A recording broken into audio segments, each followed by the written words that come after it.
जी, आज हमारा last lecture है जी सेशन का। और बहुत सारी दुआएं, नेक तमन्नाएं आप सबके लिए कि हमारा ये सफ़र बहुत मुख्तसर था।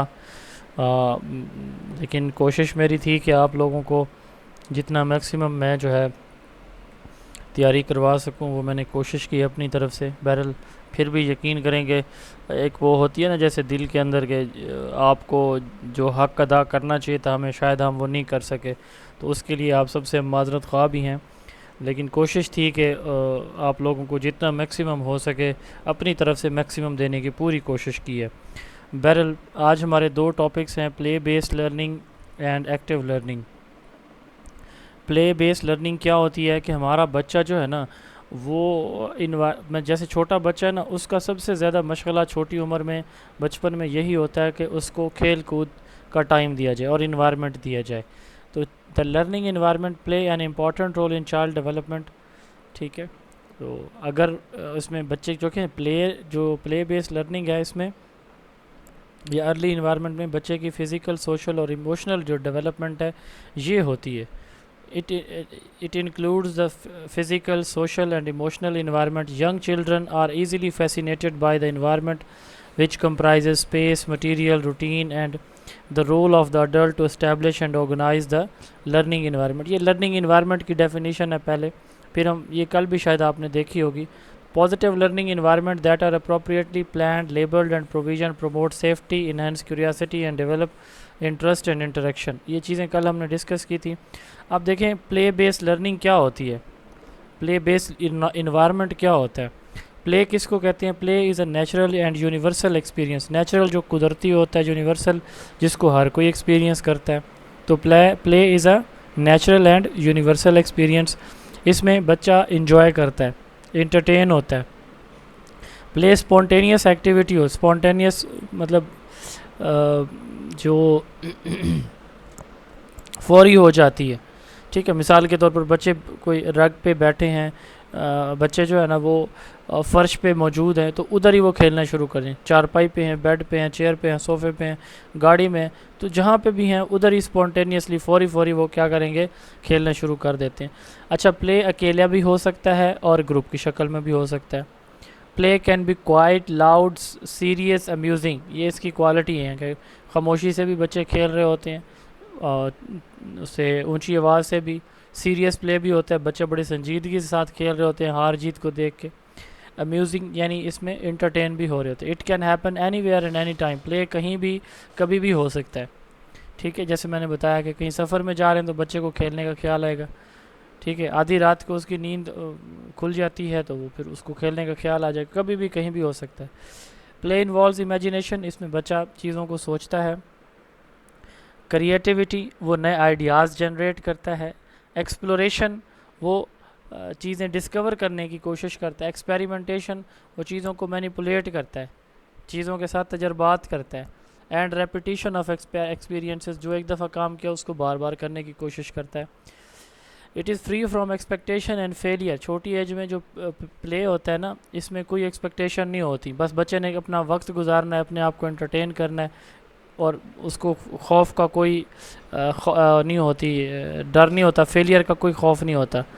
ठीक है, play is a process. Play एक प्रोसेस है, ये एमसीक्यूज़ में आ सकता है कि play is a process, product, input, output. तो ये एक प्रोसेस है।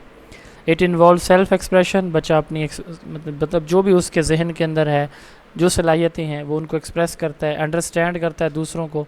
ठीक है, और अपने गिर्द जो मौजूद चीज़ें हैं, वो लोग हो सकते हैं, वो कल्चरल प्रैक्टिसेस हो सकती हैं।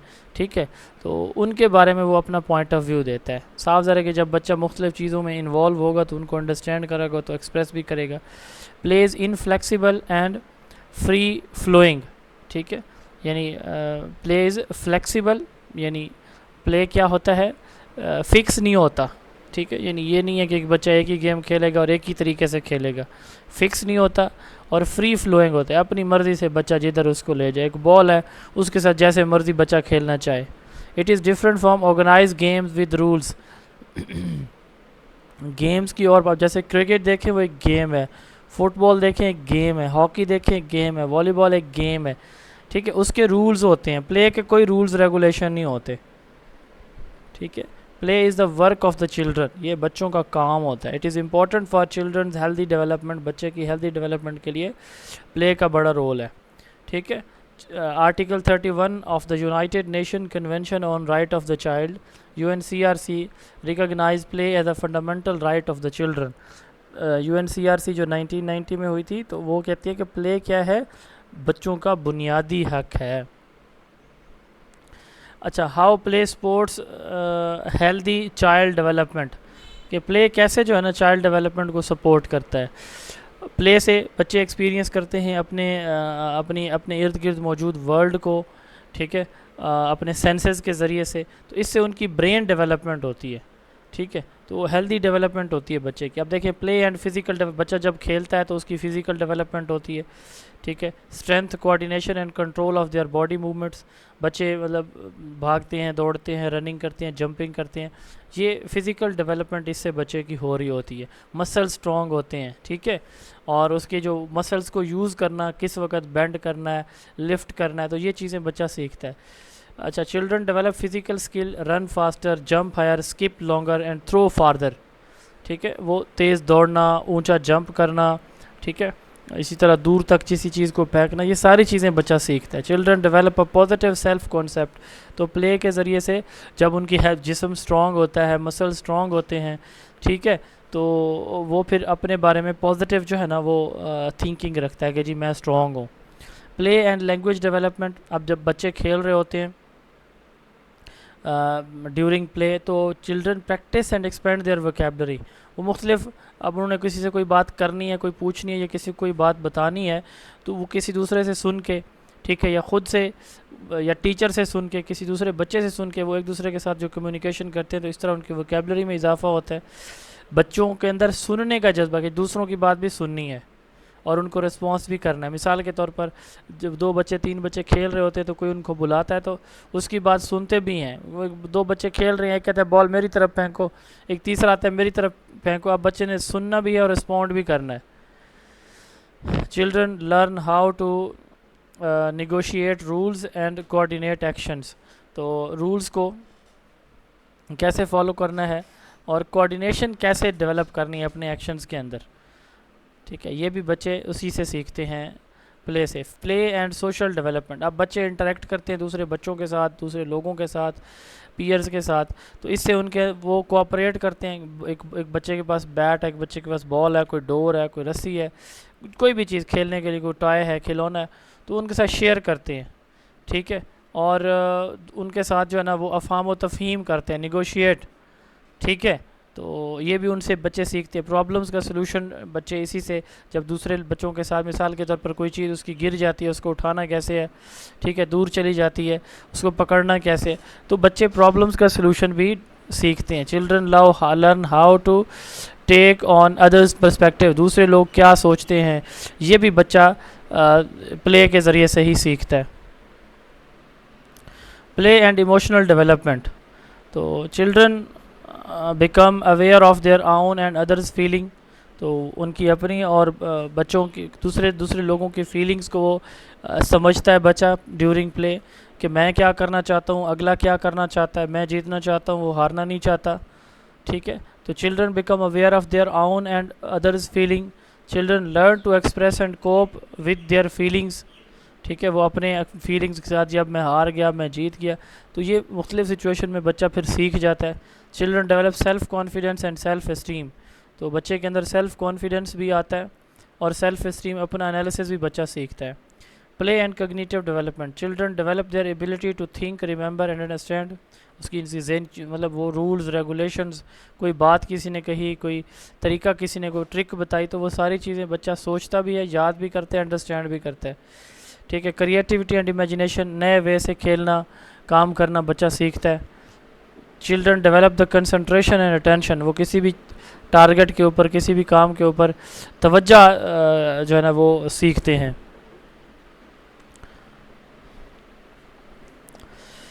Supporting children's play in the EC classroom, 3 to 5 year old children engage in different types of play, 3 से 5 साल तक के बच्चे किस तरह की एक्टिविटीज़ में इंगेज होते हैं। फ़िज़िकल प्ले में जैसे देखें फिज़िकल प्ले में रनिंग है, किकिंग है, बॉल है, किकिंग अ बॉल है, जंपिंग है, क्लाइंबिंग है। ये फिज़िकल प्ले है जिसमें बच्चा अपनी बॉडी को, अपने मसल्स को यूज़ करता है। Socio dramatic play, acting out experience of going a picnic or looking after someone sick at the hospitals। तो ये सोशियो मतलब सोशल प्ले हैं समझ लें, ठीक है। तो सर जैसे स्लाइड चेंज करें। Sir slide. अच्छा, फिर है कंस्ट्रक्टिव प्ले। इसमें बच्चा कुछ बनाता है ब्लॉक्स के ज़रिए, बॉक्सेस के ज़रिए, सैंड, स्टिक्स, स्टोन्स के ज़रिए बच्चा कोई चीज़ डिज़ाइन करता है। मैंने एक चेंज कर दी है, आपकी तरफ से कोई मसला है, इधर से हो गई है। किसी को शो हो रही है 3 to 5 ईयर वाली? जी सर अब हो रही है। Yes sir, yes sir, show हो रही अच्छा है। अच्छा, देखिए कंस्ट्रक्टिव प्ले में बता रहा था, बच्चे छोटे छोटे ब्लॉक्स, एम्प्टी बॉक्सेस को, सैंड को, स्टिक्स को, इनसे चीज़ें बनाना सीखता है बच्चा। सोशल प्ले, ठीक है। सोशल प्ले में play like children make our build something together. मिसाल के तौर पर वो बच्चे कोई मिल के कोई रूल्स बना रहे हैं, ठीक है, कोई गेम्स के रूल्स सीख रहे हैं, एक टीचर बन गया, बाकी स्टूडेंट उसके बने हुए हैं, तो ये सोशल प्ले। गेम्स, ये गेम्स मैंने पहले बताया कि इसके साथ कोई रूल्स होते हैं। हाइड एंड सीक, आंख मचोली है, कैच बॉल थ्रोइंग है, या फुटबॉल प्ले करना, क्रिकेट खेलना, हॉकी खेलना, ये भी डिफरेंट टाइप्स ऑफ प्ले हैं जो कि बच्चे इस एज में खेलते हैं। EC teacher should provide. EC teacher को क्या करना चाहिए फिर? एक ईसी उस्ताद की ज़िम्मेदारी क्या होती है? Ample opportunity and time for the children to play in the daily routine. Daily routine जो हमने कल पढ़ी है उसमें बच्चों को काफ़ी सारा टाइम दे। आउटडोर टाइम और प्लान वर्क रिकॉल टाइम जो है, ये उसमें बच्चों को खेलने का टाइम दे। वो इंडोर और आउटडोर स्पेस को यूज़ करे प्ले के लिए उस्ताद, यानी कमरे के अंदर भी बाहर भी। Sufficient variety of resources in the learning corner and for the outdoor play. आपके लर्निंग कॉर्नर जो हमने पढ़े हैं कल कुछ 6, उनके अंदर सफिशेंट मटेरियल पड़ा हो जिससे बच्चा कमरे के अंदर और बाहर जाके खेल सके। प्ले इज़ अ प्रोसेस, ये मैंने पहले भी बताया है। Important outcome of play is this process and not the end product. यानी इसमें हमने कोई बच्चे से कोई आउटपुट नहीं लेनी होती, बस बच्चे को इंगेज रखना होता है, बच्चे को स्ट्रॉन्ग बनाना है सोशली, इमोशनली। तो वो इसी काम में लगा रहे तो ऑटो हो जाता है। Children should their for be given enough time to play every day. उनको रोज़ाना खेलने का मौका देना चाहिए। आप जब ईसीटी टीचर बन जाएंगे तो आपको यही ट्रेनिंग दी जाएगी कि आपने उनको मैक्सिमम जो है ना वो क्या करना है, बच्चों को प्ले के अंदर इंगेज रखना है। There is growing global concern about children physical play and activity decreasing. दुनिया भर के अंदर जो छोटे बच्चे हैं उनका फिज़िकल प्ले को जो है ना वो बढ़ाया जा रहा है, और एक्टिविटी को, छोटी एक्टिविटी से मुराद टेबल पे, चेयर पे बैठ के, दरी पे बैठ के जो काम है वो एक्टिविटी, इसको कम किया जा रहा है। Some factor contributing to this are increase in television watching and use of digital devices, safety and security concern and increase in urban apartment living. ये इन चीज़ों के काफ़ी सारे फैक्टर हैं, जैसे बच्चे टेलीविज़न या मोबाइल फ़ोन देखते हैं, ठीक है, सेफ्टी और सिक्योरिटी के कंसर्न है, लोग वालिदैन बच्चों को बाहर नहीं जाने देते, ठीक है। इस तरह अर्बन जो लिविंग है वहाँ पे छोटे छोटे घर होते हैं, वहाँ पे बच्चों को जगह नहीं मिलती। With the decrease in physical activity health issues obesity are increasing. जो बच्चों के अंदर जो है इस तरह की गेम्स नहीं होंगे, प्ले नहीं होगा, तो उनको मोटापे का वो शिकार हो जाएंगे। Summary of play. Children learn through play. बच्चे प्ले से सीखते हैं। Children are naturally curious. वो बड़े पुरतजस्सुस होते हैं अपने माहौल के बारे में सीखने के लिए।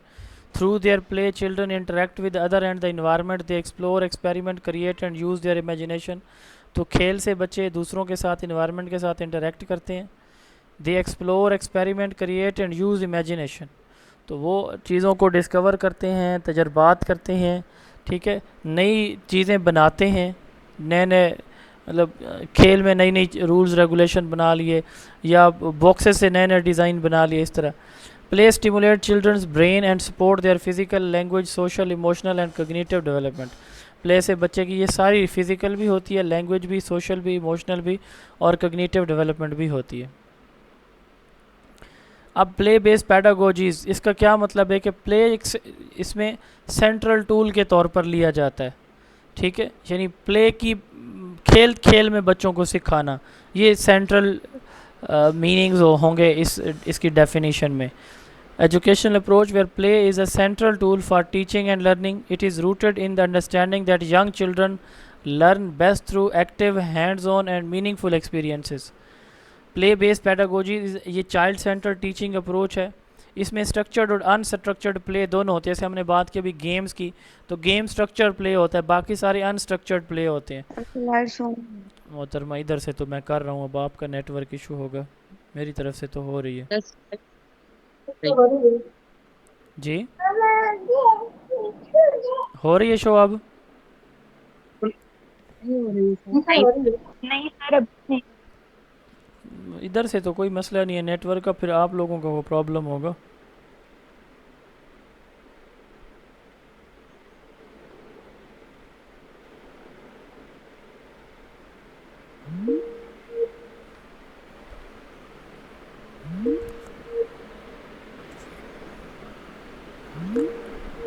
जी अब हो रही है शो, आप बताइएगा जी। अब हो Yes, गई। sir. अच्छा बात में ये कह रहा था कि स्ट्रक्चर अनस्ट्रक्चर हो सकती हैं, इससे बच्चे की cognitive, physical, emotional, social development होती है। ये कुछ और एग्जांपल्स हैं जो कि हम प्ले की यूज़ कर सकते हैं। फ्री प्ले, ठीक है, initiated and directed by children, promote creativity and decision making. Free play से मुराद बच्चे अपनी मर्ज़ी से कुछ भी खेलेंगे, बॉल पकड़ी, दरी पे एक दूसरे की तरफ उछालना शुरू कर दिया, कुर्सी के ऊपर से उछालना एक दूसरे की तरफ कर दिया, ठीक है, हाइड एंड सीक मिसाल के तौर पर कोई है वो खेलना शुरू कर दी, अपनी मर्ज़ी से कुछ भी। फ्री प्ले जिसमें बच्चे खुद ही कहेंगे कि हम ऐसे ऐसे खेलते हैं, पेपर की बॉल बना के उसके साथ खेलना शुरू कर दिया, ठीक है। तो ये बच्चे ही इसको इनिशिएट शुरू करते हैं और बच्चे ही फिर इसको लेके चलते हैं। गाइडेड प्ले, ये टीचर सेंटर्ड प्ले होता है, यानी इसमें मटेरियल वगैरह, चीज़ें वगैरह कौन देता है? टीचर डायरेक्टेड प्ले होता है ये जिसमें टीचर मटेरियल प्रोवाइड करता है खेलने के लिए, ठीक है, गाइड भी करता है बच्चों को, लेकिन फिर बच्चे बाद में अपनी मर्ज़ी से फ्री खेलते हैं। स्ट्रक्चर्ड प्ले, तो ये ऐसे प्ले होते हैं जिनमें मतलब ये है कि कोई ना कोई रूल्स रेगुलेशन होती हैं। Teacher led with specific goal such as learning number through a board game. ये मतलब टीचर कोई टॉपिक पढ़ा रहा है ना, समझाना है उसने, ठीक है, तो उस वक़्त जो वो प्ले वे मेथड से समझाएगा तो उसको स्ट्रक्चर्ड प्ले कहते हैं। सिंबॉलिक एंड ड्रामेटिक प्ले, ये प्रिटेंड प्ले है, यानी इमेजिनेशन रोल प्लेइंग से, ठीक है, कोई डॉक्टर बन जाएगा, कोई इंजीनियर बनेगा, कोई फार्मर, तो ये सिंबॉलिक या ड्रामेटिक प्ले होगा। फिज़िकल प्ले, जंपिंग, डांसिंग, ये जो मूवमेंट है इनसे जो प्ले होता है इस टाइप का, उसको फिज़िकल कहते हैं। कंस्ट्रक्टिव प्ले, किसी चीज़ को बनाने के, ब्लॉक्स को, मटेरियल को, सैंड से घर बनाना, क्ले से कोई किसी चीज़ की शक्ल बना देना। सेंसरी प्ले, इसमें जो है ना वो जो उनके सेंसरी मटेरियल हैं, सेंसेस जो हैं, सेंस परसेप्शन, या आप उनके 5 सेंसेस की बात कर लें कि focus on exploring the sense, बच्चे के जो 5 सेंस हैं उनको एक्सप्लोर किया जाएगा। सैंड, वाटर, प्ले, मतलब इन चीज़ों से बच्चे को सेंसरी प्ले में क्या किया जाएगा, उसके जो 5 सेंसेस हैं उन पे फोकस किया जाएगा।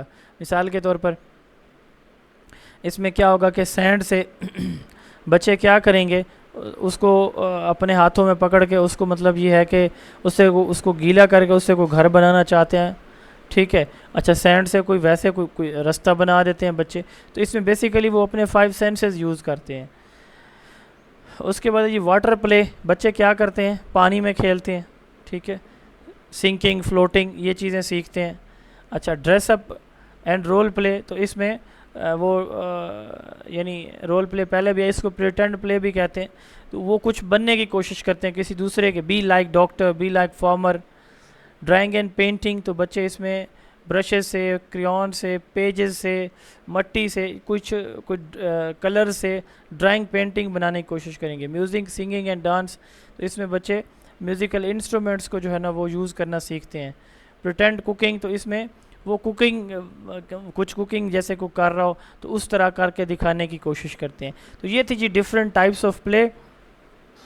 पार्टन ने जो है ना वो स्टेजेस दी हैं, 6 स्टेप्स या 6 स्टेजेस दी हैं प्ले की। अनऑक्युपाइड प्ले, तो इसमें बच्चा खेलता नहीं है, वो दूसरों को देखता है कि वो कैसे खेल रहे हैं, जस्ट ऑब्जर्व करता है। ये 6 स्टेजेस ऑफ प्ले किसने दिए हैं? पार्टन ने। सॉलिटरी प्ले यानी पहले बच्चा देख रहा है कि वो कोई कैसे खेलता है, इसको अनऑक्युपाइड प्ले कहते हैं। फिर है सॉलिटरी प्ले, बच्चा अकेला खेलेगा, वो दूसरों की परवाह नहीं करेगा जो उसके आसपास है, बस वो अकेला खेलना पसंद करेगा, वो किसी के साथ इंटरेस्ट भी नहीं रखेगा कि उसके साथ मैंने उसको साथ शामिल करना है, या उनकी परवाह भी नहीं करेगा। तीसरा है वन ऑन लुकर प्ले, ठीक है, तो इसमें वो क्या करता है कि दूसरों को देखता है, ऑन लुकर का मतलब दूसरों को देखने वाला, ठीक है, तो बस उनको देखता है और कभी कभार उनसे कोई सवाल जवाब कर लेता है।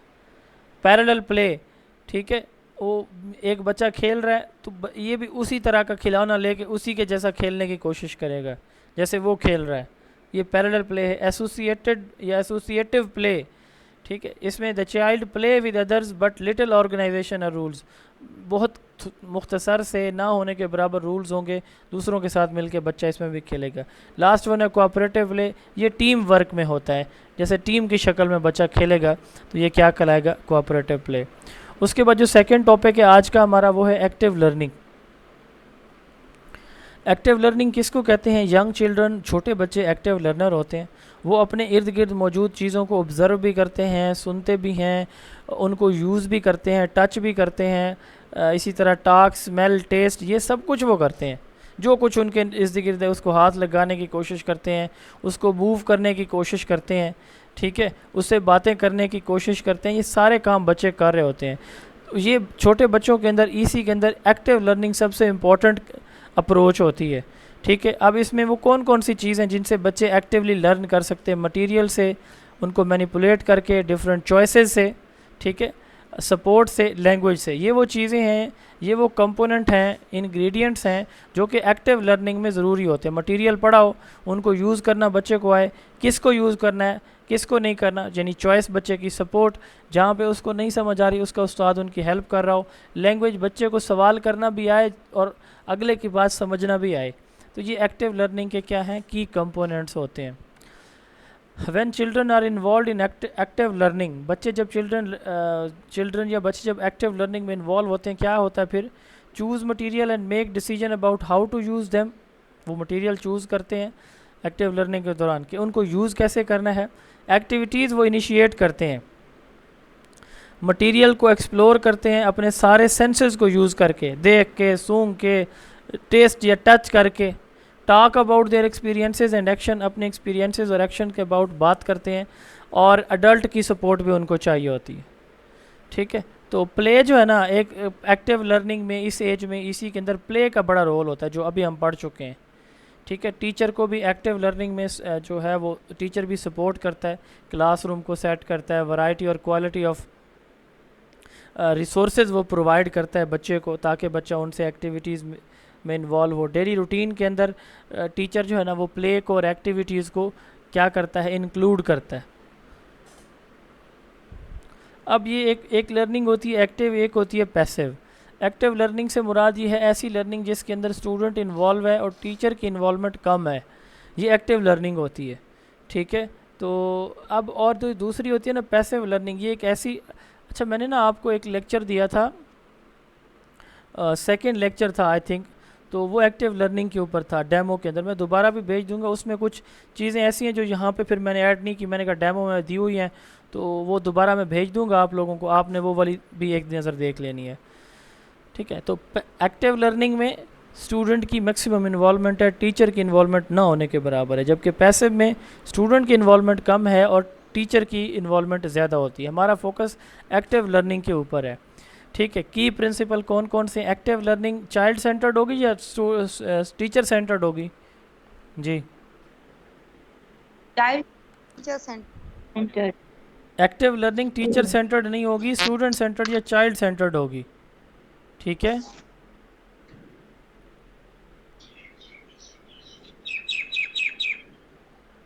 अच्छा, दूसरा है प्ले बेस। एक्टिव लर्निंग एक तो बच्चे की नीड, इंटरेस्ट और डेवलपमेंटल स्टेजेस के अकॉर्डिंग होती है, ठीक है।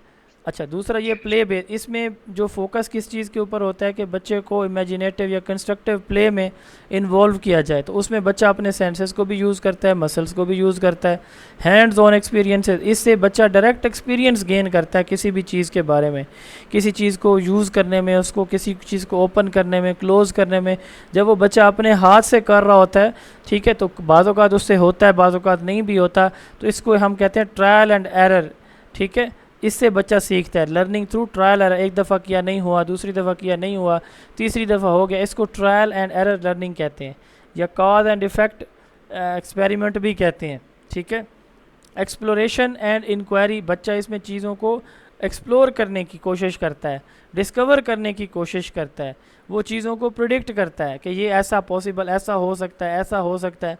तो एक्टिव लर्निंग में बच्चा प्रिडिक्शन भी करता है। सोशल इंटरेक्शन, इसमें दूसरे बच्चों के साथ वो मिल के काम कर रहा होता है एक्टिविटीज़ के अंदर, तो कम्युनिकेशन भी होती है, सोशल स्किल्स भी, इंटरेक्शन भी अच्छा होता है, इमोशनल स्किल्स भी डेवलप होती हैं। रिफ्लेक्टिव थिंकिंग, तो इसमें बच्चा अपनी खूबियों खामियों के ऊपर फोकस करना, उन पे सोच विचार करना भी बच्चा सीख जाता है।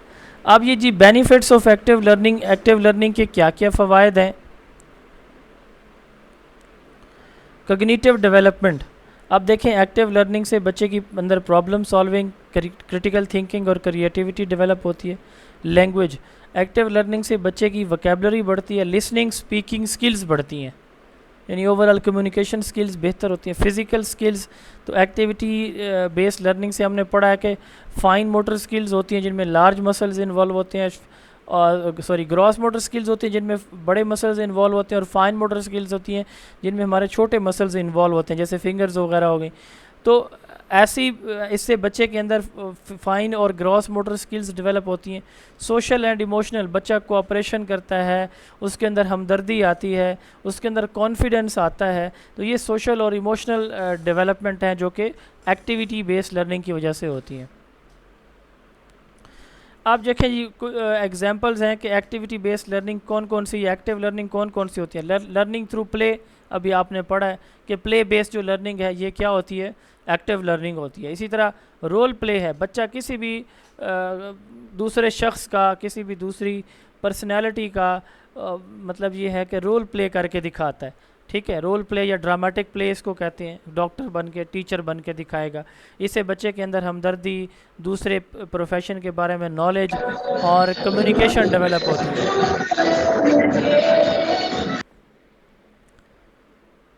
स्टोरी टेलिंग विद पार्टिसिपेशन, अब इसमें तीसरी एग्जांपल है एक्टिविटी बेस्ड लर्निंग या एक्टिव लर्निंग की, वो है स्टोरी टेलिंग, ठीक है। तो बच्चों को मतलब ये कि स्टोरीज सुनाई जाती हैं, इससे बच्चे के अंदर एक तो लिसनिंग स्किल्स आती हैं, वो बड़े गौर से सुनता है चीज़ों को तवज्जो के साथ, वो इमेजिन कर रहा होता है उस स्टोरी को अपने माइंड में, उसके एक फ़िल्म चल रही होती है, और इसके साथ साथ वोकैबुलरी भी उसकी बनती है। लर्निंग सेंटर या एक्टिविटी कॉर्नर्स, तो मुख्तलिफ लर्निंग कॉर्नर्स होते हैं, उनके ज़रिए भी हम बच्चे को एक्टिव लर्निंग करा सकते हैं। उन पे वहाँ पे बड़ा मटेरियल बच्चा यूज़ करेगा, तो भी उनकी, जैसे आर्ट कॉर्नर है, साइंस कॉर्नर है, तो वहाँ पे जाके बच्चा यूज़ करेगा चीज़ें, उसकी लर्निंग प्रमोट होगी। आउटडोर लर्निंग और नेचर वॉक, तो क्लास के बाहर जब बच्चा जाता है तो इसको आउटडोर लर्निंग कहते हैं। ये भी एक्टिव लर्निंग की एग्जांपल है। प्लांट्स को कोई उसमें एक्सपेरिमेंटेशन के लिए, या स्कूल के अंदर लाइब्रेरी है उसमें कुछ सैम्पल स्पेसिमेन पड़े हैं वो दिखाने हैं, तो इसको भी एक्टिव लर्निंग कहते हैं। ये आउटडोर या नेचर वॉक इसको कहा जाता है, वो रियल वर्ल्ड एक्सपीरियंस करेगा। Art and craft activities, school के अंदर बच्चा आर्ट एंड क्राफ्ट एक्टिविटीज़ के अंदर इन्वॉल्व हो सकता है, ठीक है। वो कोई चीज़ बना सकता है, क्रिएट कर सकता है। चेंज नहीं हो रही, इधर से तो हो रही है, पता नहीं आप लोगों का आज इशू होगा, मेरी तरफ से तो मैं कर रहा हूँ तो फिर हो रही है ना, तो नज़र आ रही है, पता नहीं आज क्या मसला है मेरी जी। ये सीक्वेंस मैटर करती है 1 2 3 वाली जो आपने अभी बताई है, मतलब ये क्वेश्चन आ सकता है नहीं कि नहीं, ये इस तरह सीक्वेंस नहीं में आएगा, फर्स्ट नहीं में कौन नहीं सी नहीं कौन सी थी नहीं नहीं, ये नहीं आता। ये उसमें जो पार्टन, जैसे पार्टन का हमने कहा ना 6, कोई स्पेसिफिक है, किसी की थ्योरी के कंपोनेंट होते हैं या स्टेप्स होते हैं, वो आ सकते हैं। ये वाले नहीं, ये तो जनरल हम बातें कर रहे हैं। जनरल में अगर किसी के नाम के साथ कोई ओके चीज़ जुड़ी हुई है वो स्पेसिफिक हो जाती है। ये जनरल चीज़ें हैं, इनका आगे पीछे सीक्वेंस हो सकता है। तो आर्ट एंड क्राफ्ट में बच्चा ओके जो है सर। ना, मतलब ये है कि उसकी फ़ाइन मोटर स्किल्स, वो हाथों को, फिंगर्स को यूज़ करके कोई डिज़ाइन, नक्शा क्रिएट कर सकते हैं। Sensory play, smell, sound, touch, taste, ये चीज़ें जो है ना बच्चा यूज़ करके जब कुछ सीखता है, कुछ करता है, तो ये उसका सेंसरी प्ले है। ये भी एक्टिविटी बेस्ड या एक्टिव लर्निंग की एग्जांपल है। Music and movement, song singing, song dancing, playing instrument, ठीक है, इससे बच्चे के अंदर expression, memory, coordination, rhythm develop होता है, तो ये भी एक्टिव लर्निंग है। प्रॉब्लम सॉल्विंग, बच्चों को छोटे छोटे पजल्स, छोटी छोटी गेम्स जिनके अंदर कोई एंड पे कोई जो है ना वो क्वेश्चन रखा जाता है, ये दिया जाता है हल करने के लिए, तो इससे बच्चे के अंदर प्रॉब्लम सॉल्विंग स्किल्स आती हैं। ग्रुप प्रोजेक्ट्स एंड कोलैबोरेटिव, बच्चा ग्रुप की शक्ल में काम करना सीखते हैं, तो जैसे मतलब थिंक पेयर शेयर, ठीक है, दो बच्चे पेयर बना लेते हैं, ठीक है, फिर चार चार बच्चों के ग्रुप बन जाते हैं, वो ग्रुप किसी बात के ऊपर आपस में डिस्कशन करते हैं, फिर टीचर को जाके बताते हैं, तो ये ग्रुप प्रोजेक्ट्स होते हैं। ग्रुप ने मिलकर जो है ना पाकिस्तान का फ्लैग बनाना है पेज के ऊपर, तो ये ग्रुप प्रोजेक्ट कहलाता है। तो ये सारी जो है एक्टिव लर्निंग की क्या थी, एग्जाम्पल थी। कौन कौन से थ्योरिस्ट हैं जो कि एक्टिव लर्निंग को सपोर्ट करते हैं? जीन पियाजे, इसने कॉग्निटिव डेवलपमेंट थ्योरी दी। इसने कहा कि बच्चा अपने इन्वायरमेंट के साथ इंटरेक्शन से सबसे बेहतर सीखता है। कॉग्निटिव डेवलपमेंट थ्योरी इसकी दी हुई है। Live Vygotsky, zone of proximal development scaffolding हमने पढ़ा हुआ है, तो ये कहते हैं कि लर्निंग सोशल प्रोसेस है, ठीक है, लिव वाइगोस्की कहते हैं। तो लर्निंग एक सोशल प्रोसेस है, बच्चे दूसरों के साथ इंटरेक्शन से, एक्टिव लर्निंग से सीखते हैं। मारिया मॉन्टेसरी ये कहती है hands on self directed activity in a prepared environment, कि बच्चे जो है ना चीज़ों को अपने हाथों से खुद यूज़ करके सीखें। ये इसका कॉन्सेप्ट है। इसका जो क्लासरूम होता है ना जो इसने बनाया था, उसको रेडी या प्रिपेयर्ड इन्वायरमेंट का नाम इसने दिया था। जोहन डेवी ने एक्टिविटी बेस्ड लर्निंग इंट्रोड्यूस ही इसी ने कराया था। तो ये था जी आज का आपका टॉपिक। यहाँ तक कोई सवाल है तो आप पूछ सकते हैं, बाकी इंशाल्लाह ताला आपका जो है ना सैटरडे को टेस्ट रख लेते हैं हम। अगर आप कहते हैं तो एक कल रख लेते हैं हाफ कोर्स का, फर्स्ट 8 लेक्चर्स का, और एक जो है ना वो फिर परसों रख लेते हैं, जैसे आपको बेहतर लगे वैसे आप बता दें जी।